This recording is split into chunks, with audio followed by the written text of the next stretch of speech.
ওম শান্তি।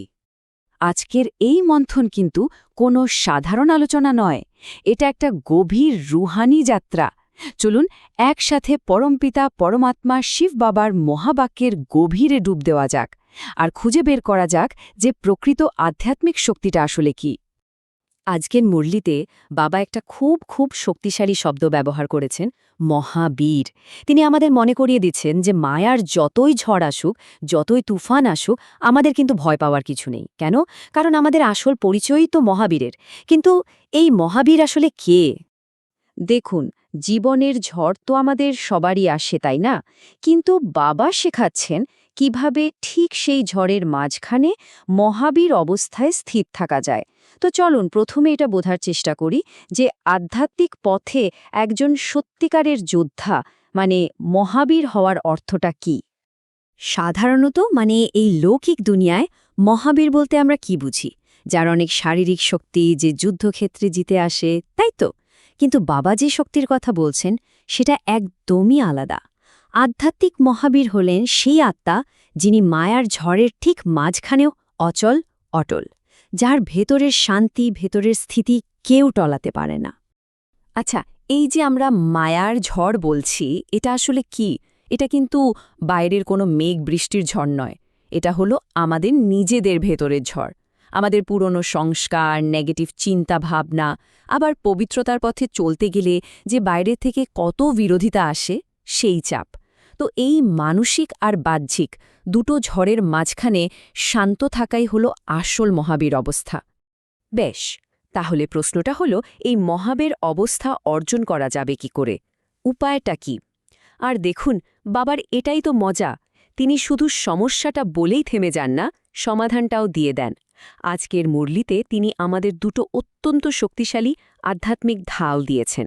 চলুন তো দেখি এই ঢাল দুটো কিভাবে কাজ করে। প্রথম যে ঢালটা, সেটা হলো নাথিং নিউ এর সিদ্ধান্ত, মানে কিছুই নতুন নয়। এর মানে কি? এর মানে হলো এই যে এত বড় বিশ্ব নাটক চলছে, এর প্রত্যেকটা সিন, প্রত্যেকটা ঘটনা ঠিক এভাবেই কিন্তু আগের কল্পেও ঘটেছিল আর পরের কল্পেও ঘটবে, একদম হুবহু। তাই ভয় পাওয়ার বা অবাক হওয়ার তো প্রশ্নই ওঠে না। কিন্তু দাঁড়ান, এখানে একটা প্রশ্ন মনে আসতেই পারে, তাই না? যে যদি সবকিছুই আগে থেকে ঠিক করাই থাকে, যদি সবকিছুই রিপিট হয়, তাহলে আর পুরুষার্থ করে লাভটা কি? এটা তো আমাদের একদম নিষ্ক্রিয় বানিয়ে দেবে, তাই তো?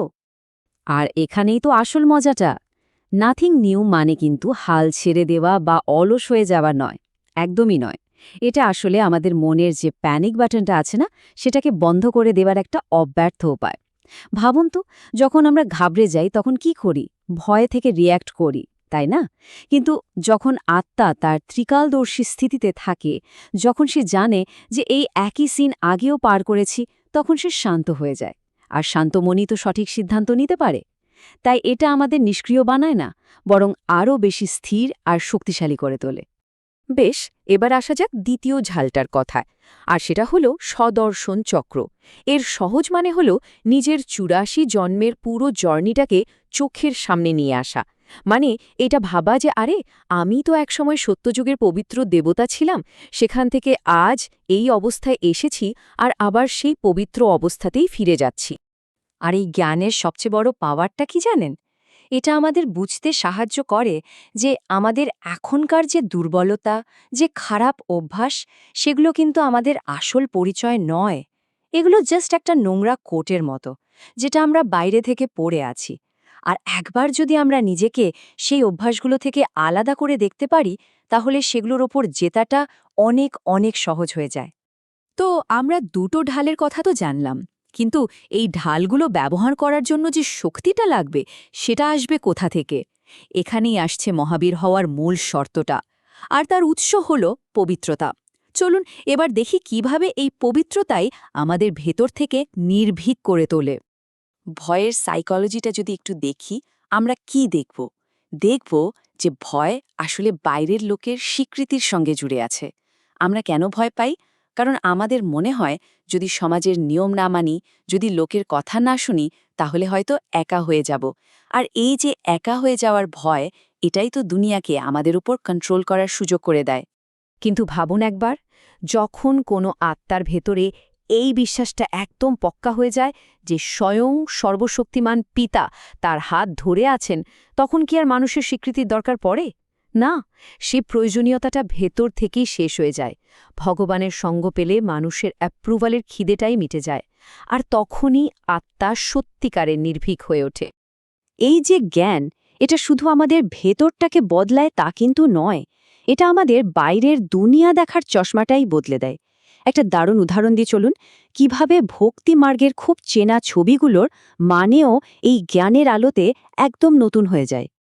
আমরা সবাই তো ভক্তি মার্গের এই ছবিটা দেখেছি, তাই না? যেখানে দেবী লক্ষ্মী ভগবান নারায়ণের পা টিপে দিচ্ছেন।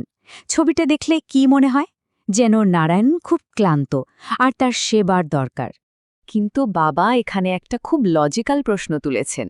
একটু ভাবুন তো, সত্যযুগ মানে এমন একটা জগৎ যেখানে কোনো অসুখ নেই, কোনো ক্লান্তিই নেই। সেখানে নারায়ণ কি কখনো ক্লান্ত হতে পারেন? অসম্ভব, তাই না? আসলে এই ছবিটা হলো একটা সাইকোলজিক্যাল প্রজেকশন। মানেটা কি? মানে হলো মানুষ যখন থেকে দাপর যুগ থেকে দুঃখ, কষ্ট, ক্লান্তি অনুভব করতে শুরু করল, তখন তারা নিজেদের সেই ফিলিংসগুলোই দেবতাদের ছবির ওপর চাপিয়ে দিল। মানুষ নিজে যেমনটা ফিল করেছে, ভগবানকেও ঠিক তেমনটাই বানিয়ে ফেলেছে। তো এই ছবিটা আসলে মানুষের চেতনার প্রতিফলন, দেবতাদের রিয়ালিটি নয়।